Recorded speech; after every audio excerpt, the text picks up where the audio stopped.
بسم اللہ الرحمن الرحیم۔ السلام علیکم ورحمۃ اللہ وبرکاتہ۔ نحمدہ ونصلی علی رسولہ الکریم، اما بعد فاعوذ باللہ من الشیطان الرجیم، بسم اللہ الرحمن الرحیم۔ الصلاۃ والسلام علیک یا رسول اللہ وعلی آلک واصحابک یا حبیب اللہ۔ دنیا میں انسان جتنا بھی کامیابی حاصل کر لے، وہ کسی بھی میدان میں ہو، مگر وہ پرسکون نہیں ہوتا، اس کے دل کو قرار نہیں ملتا، اس لیے کہ وہ نہیں جانتا کہ یہاں کی کامیابی فانی ہے۔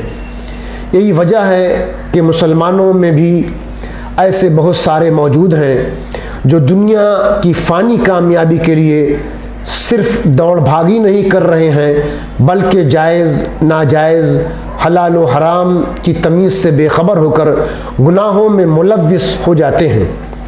اللہ تعالیٰ نے ہمیں پاکیزہ زندگی عطا فرمائی اور پاک رہنے کا حکم دیا اور خوب ستھرا ہو کر اپنی آخرت کو بہتر بنانے کا حکم دیا۔ بہت لوگ جو دین سے، علماء اور دینداروں سے دور ہیں، ان کے حالات پر تو رونا آتا ہے کہ اللہ تعالیٰ نے ان پر فضل و کرم فرمایا، ان میں سے بعضوں پر بہت فضل و کرم فرمایا ہے، مگر دنیاوی حرص اور دنیاوی جنون انہیں اللہ رسول کے فرمان کی طرف توجہ تک کرنے کا موقع نہیں دیتا۔ آپ کی یہ بے توجہی اور یہ بے باکی کل دنیا اور آخرت میں بربادی کا سبب نہ بن جائے۔ اس سلسلے میں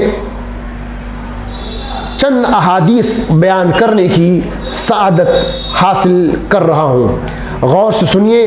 ایک صحابی رضی اللہ تعالیٰ عنہ سے روایت ہے کہ حضور اقدس صلی اللہ تعالیٰ علیہ وسلم نے ارشاد فرمایا، اللہ تعالیٰ نے کچھ فرائض مقرر کیے ہیں، لہٰذا تم انہیں ہرگز ضائع نہ کرو۔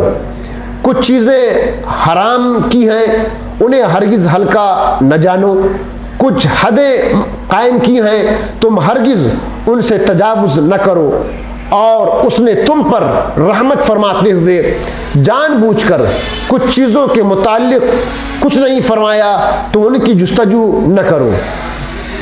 حضرت ابو ہریرہ رضی اللہ تعالیٰ عنہ سے روایت ہے، حضور اقدس صلی اللہ تعالیٰ علیہ وسلم نے ارشاد فرمایا، جب بندہ کوئی گناہ کرتا ہے تو اس کے دل پر ایک سیاہ نقطہ لگا دیا جاتا ہے۔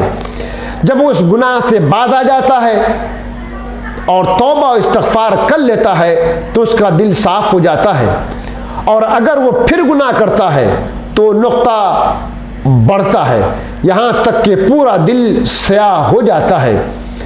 حضرت عبداللہ بن عباس رضی اللہ تعالیٰ عنہ فرماتے ہیں، اے گناہگار، تو گناہ کے انجام بد سے کیوں بے خوف ہے؟ حالانکہ گناہ کی طلب میں رہنا گناہ کرنے سے بڑا گناہ ہے۔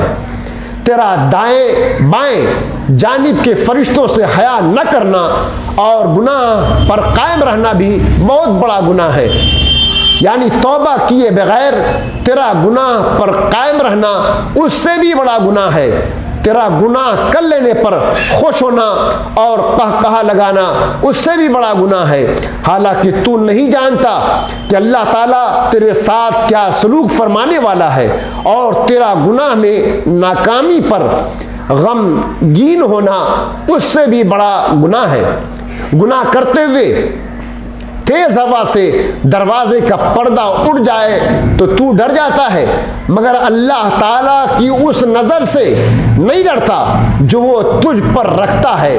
تیرا یہ عمل اس سے بھی بڑا گناہ ہے۔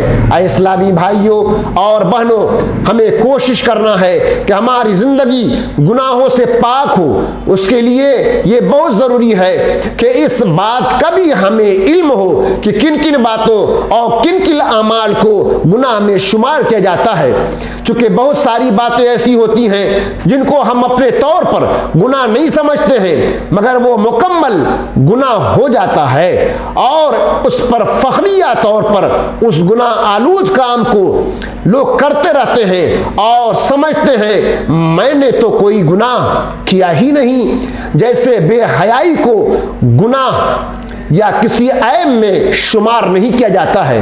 اسے فیشن اور ضرورت کا کر کے شوہر اپنے بیویوں سے، باپ اپنی بیٹیوں سے، بھائی اپنے بہنوں سے بے حیائی کروا کر اپنے کو ترقی یافتہ مسلمانوں میں شمار کرتے ہیں، جبکہ ان باتوں کے تعلق سے قرآن مجید میں احکام موجود ہیں، مگر ہمیں اتنا موقع نہیں ملتا کہ ان احکام کو اور ان کے عذابات کو جانیں۔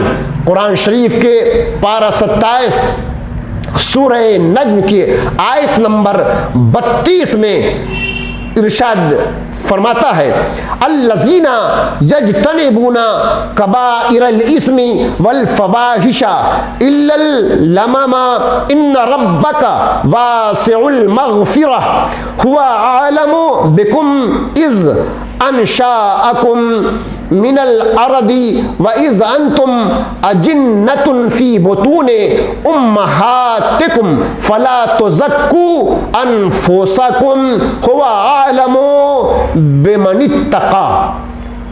ترجمہ، وہ جو بڑے گناہوں اور بے حیائیوں سے بچتے ہیں مگر اتنا کہ گناہ کے پاس گئے اور رک گئے، بے شک تمہارے رب کی مغفرت وسیع ہے، وہ تمہیں خوب جانتا ہے۔ جب اس نے تمہیں مٹی سے پیدا کیا اور جب تم اپنی ماؤں کے پیٹ میں حمل کی صورت میں تھے تو تم خود اپنی جانوں کی پاکیزگی بیان نہ کرو، وہ خوب جانتا ہے جو پرہیزگار ہوا۔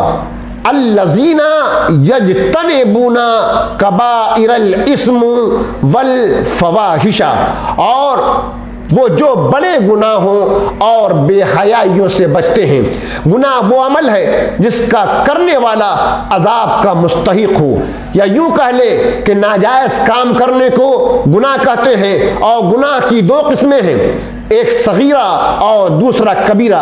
صغیرہ کے معنی چھوٹا اور کبیرہ کے معنی بڑا۔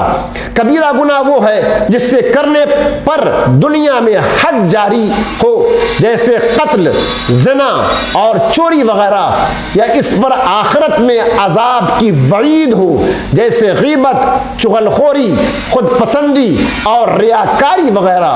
اور فواحش میں ہر قبیح قول، فعل اور تمام صغیرہ کبیرہ گناہ داخل ہیں۔ البتہ یہاں فواحش سے وہ کبیرہ گناہ مراد ہیں جن کی قباحت اور فساد بہت زیادہ ہو، جیسے زنا کرنا، قتل کرنا اور چوری کرنا وغیرہ۔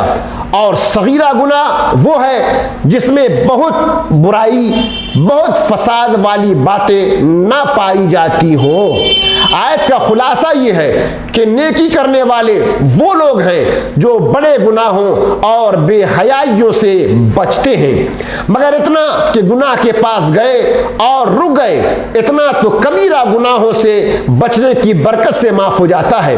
بے شک تمہارے رب العزت کی مغفرت وسیع ہے، تو وہ جو گناہ چاہے بغیر توبہ کے معاف کر دے۔ گناہوں کی معافی کے معاملے میں اصول یاد رکھیے۔ بے شک اللہ تعالیٰ کی رحمت اور مغفرت بہت وسیع ہے، وہ چاہے تو بڑے سے بڑے گناہ گار مسلمان کو بغیر توبہ کے معاف فرما دے۔ البتہ گناہوں کی معافی کے معاملے میں اصول یہ ہے کہ کبیرہ گناہ سچی توبہ کرنے سے معاف ہوتے ہیں، اور صغیرہ گناہ کبیرہ گناہوں سے بچنے کی برکت سے بھی معاف ہو جاتے ہیں۔ لیکن اگر کوئی صغیرہ گناہ مسلسل کرتے رہے تو صغیرہ نہیں رہتا بلکہ کبیرہ بن جاتا ہے، جیسا کہ حضرت عبداللہ بن عباس رضی اللہ تعالیٰ عنہ سے روایت ہے کہ نبی اکرم صلی اللہ تعالیٰ علیہ وسلم نے فرمایا، توبہ کرنے سے کبیرہ گناہ باقی نہیں رہتا، اور صغیرہ گناہ کرتے رہنے سے صغیرہ نہیں رہتا بلکہ کبیرہ بن جاتا ہے۔ اے اسلامی بھائیوں اور اے اسلامی بہنوں، ذرا غور و فکر کیجئے، ہماری زندگی، ہماری صبح و شام اور ہمارا شب و روز گناہوں سے کس طرح آلودہ ہے اور ہم کن کن گناہوں میں ملوث ہیں، اگر آپ غور نہیں کیجیے گا اور گناہوں کے تعلق سے اس پر توجہ نہیں کیجیے گا تو کبھی بھی آپ کو توبہ کی توفیق نہیں ہوگی۔ توبہ اسی وقت آدمی کرے گا جب اسے معلوم ہوگا کہ وہ گناہ کر رہا ہے۔ جب آپ یہ سمجھیں گے کہ ہم گناہ کر ہی نہیں رہے ہیں تو توبہ کرنے کی توفیق آپ کے اندر کہاں سے پیدا ہوگی؟ تو اس لیے ضرورت اس بات کی ہے آپ گناہوں کے تعلق سے مکمل علم حاصل کریں۔ انشاءاللہ تعالی آنے والے ہفتے میں اس تعلق سے کچھ حصہ باقی رہ گیا ہے، اسے بھی بیان کریں گے۔ اللہ تبارک و تعالی ہم سبوں کو گناہوں سے نجات عطا فرمائے اور گناہوں سے بچنے کی توفیق عطا فرمائے۔ وآخر دعوانا الحمدللہ رب العالمین۔